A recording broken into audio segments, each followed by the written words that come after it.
Born a boy, Patrick spent the last 2 years living as a girl. Do you need shoes for school? Now, at 14, he's decided he's a boy after all. I'm a detransitioned woman as well. I've just stopped taking testosterone.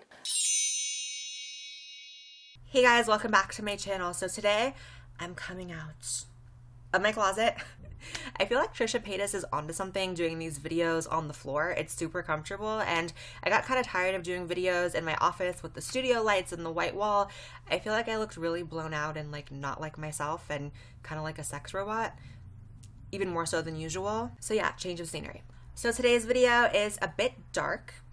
No racial. But first, it'd be wrong of me to not say thank you so much to everyone for the success of the last merch launch from last week.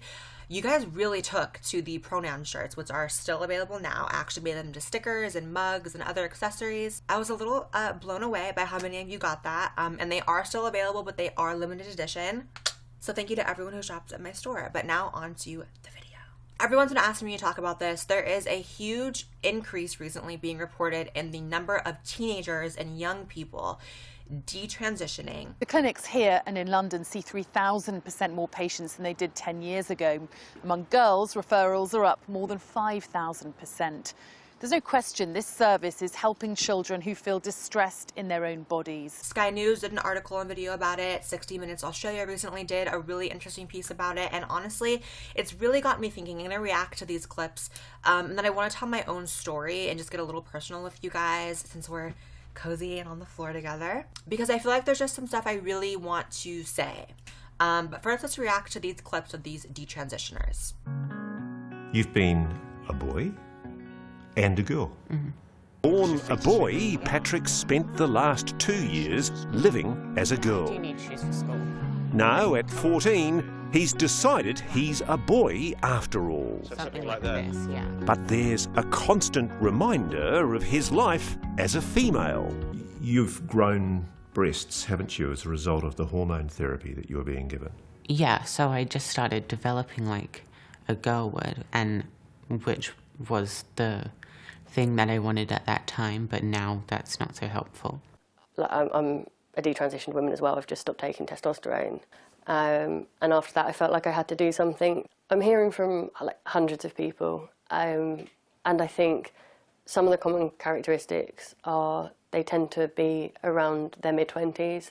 They're mostly female and mostly same-sex attracted, most are lesbians. And often autistic as well. So honestly, you guys, this is, to me, the logical conclusion of the sort of popularizing and turning gender and transitioning and trans into a fad. I feel like it makes all the sense in the world that there are now young people coming out and feeling that they, you know, fell into a label that's not really them, which is the T label. Unfortunately, unlike being emo, is that even still a thing? Am I that old? I don't know. Or goth, or, you know, falling into a different side of trend that's more about fashion or whatever.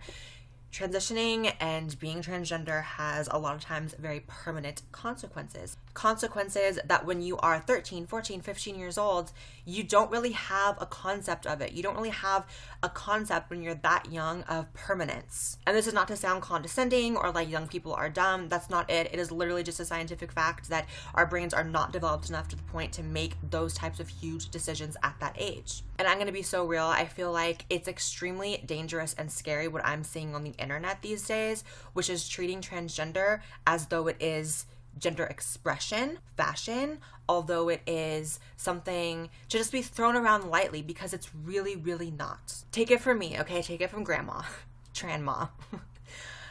Going through my transition, I started at 20. The effects of hormones on your mind, on your mood, on your behavior, on your mental state, your emotional state is so heavy, and people don't talk about that. You go through a lot, and trivializing it and treating trans as a fad is really, really dangerous. So I'm gonna read this message, don't judge my dirty laptop, from this girl who sent me this really heartfelt message on Instagram. I wanted to be a boy when I was 9 to 11 years old. I had been bullied very badly in school and remember looking at boys and how they didn't get messed with by mean girls. I started dressing in my brother's clothes and even requested to be called Andy. Thing is, I was not experiencing gender dysphoria. I was simply trying to protect myself by emulating what I viewed as stronger than me. I think a lot of people go through these phases as children and teens, and they are now mistaking it for gender dysphoria. To this day, even as very feminine presenting, I have a very masculine personality, most likely as a residual shield as the bullying never stopped. People need to hear more of these stories because we can have feminine and masculine traits wrapped up in one person without being trans or non-binary. And I completely agree with this girl who sent this message in. I get so many people messaging me saying, I thought I was a girl when I was 10. I thought I was a boy. Now I'm an adult and I'm happy, and I'm so glad that I didn't have parents who threw me on hormones or threw me on blockers. You know, that is where we're at with all of this. Tragic. Now, I really want to tell you guys a very personal story.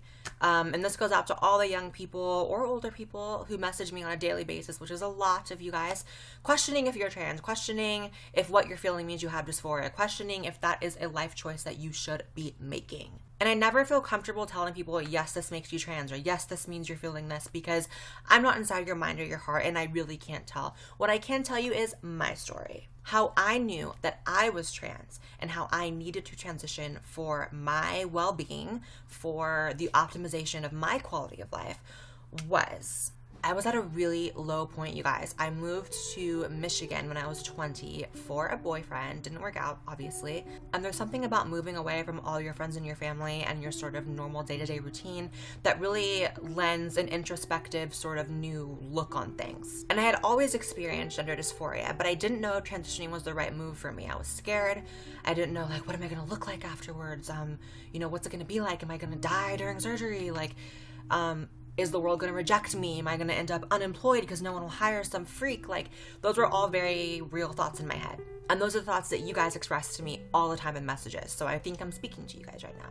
My relationship with this guy was falling apart. I was realizing, you know, I have to focus on me because no one's going to take care of me. No one's going to make my dreams happen. No one's going to make me happy or comfortable with myself. So I'm going to do it on my own.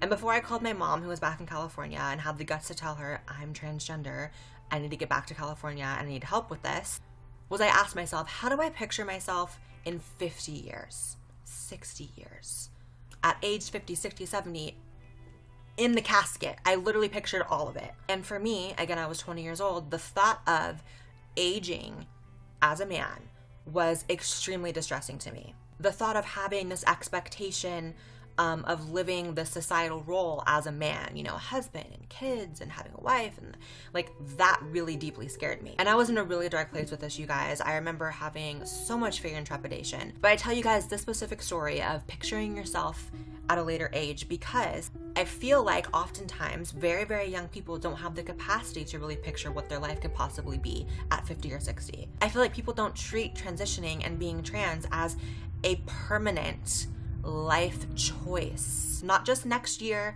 not just through high school, not just through your young adulthood. When you are about to go in the casket and they're putting you in and they give your name at the funeral, that's what you need to start thinking about. And maybe that's morbid and maybe that's dark, but that's real. It is not something to be used to look cute. How you look, honestly, has almost nothing to do with it. I don't really believe in souls and higher power and all that. That's just me. No offense to anyone who does, but the best way I can describe it as it has to do with your soul. It has to do with who you are to your effing core. You know, transitioning really helped me. I feel like transitioning opened my entire life up. Like, I owe so much of my happiness today to having the balls, no pun intended, to transition, right? It was right for me. When I transitioned, it was to alleviate gender dysphoria. Specifically, it was to alleviate that horrible feeling. And guess what? For 99% of it, it worked.